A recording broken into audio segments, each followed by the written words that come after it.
సాయి, అసలు నేపాల్లో ఇంత ఉద్రిక్తత పరిస్థితుల నేపథ్యంలో మన తెలుగు వారు కూడా అక్కడ చిక్కుకున్న పరిస్థితి ఉంది. మరి దానికి రాష్ట్ర ప్రభుత్వం ఎలాంటి ఏర్పాట్లు చేస్తుంది? దానికి సంబంధించినటువంటి వార్త ఇప్పుడు ప్రతిభ మనం చూస్తున్నాం. మంత్రి నారా లోకేష్ ప్రయత్నం ఫలించింది. నేపాల్లో చిక్కుకున్న ఏపీ వాసుల తరలింపు ప్రక్రియ వేగవంతమైంది. ఇప్పటికే 22 మంది ఏపీ వాసులు సురక్షితంగా భారత్కు చేరుకున్నారు.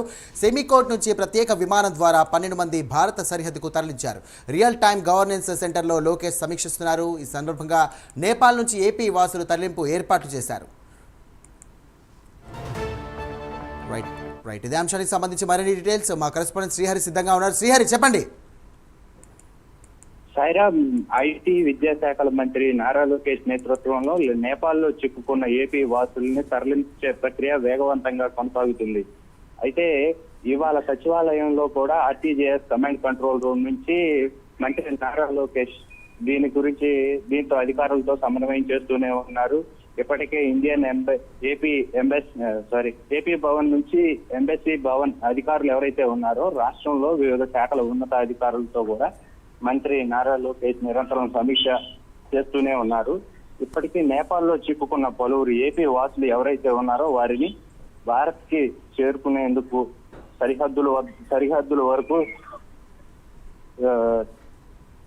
22 మందిని అయితే బస్సులో బీహార్ దాకా సరిహద్దు చేర్చారు. ఇక్కడ సెమీకోట్ నుంచి ప్రత్యేకంగా విమానం ద్వారా కూడా 12 మందిని ఉదయం 9 గంటలకు భారత సరిహద్దులోని నేపాల్ గంజ్ వరకు కూడా తరలిస్తున్నారు.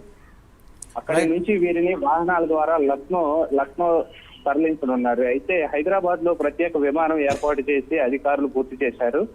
ప్రత్యేక విమానంతో పాటు ఉదయం 9:30 గంటలకైతే ఏపీ వాసులతో 10 గంటలకు కాట్మాండు వైపు బయలుదేరి కాట్మాండు విమానాశ్రయం 133 మంది వాసులు ఉన్నారు. మరో 43 మంది మార్గం మధ్యలో ఉన్నట్లుగా కూడా మనకి సమాచారం అందుతుంది. ఏపీ ప్రభుత్వం ఏర్పాటు చేసిన ప్రత్యేక విమానం ఈ ఉదయం 9:30కు ఢిల్లీ నుంచి బయలుదేరి నేపాల్ చేరుకుంది. అయితే ఎప్పటికప్పుడు తాజా పరిస్థితులను కమాండ్ కంట్రోల్ నుంచి మంత్రి నారా లోకేష్ అయితే సమీక్షిస్తున్నారు. Thank you Srihari.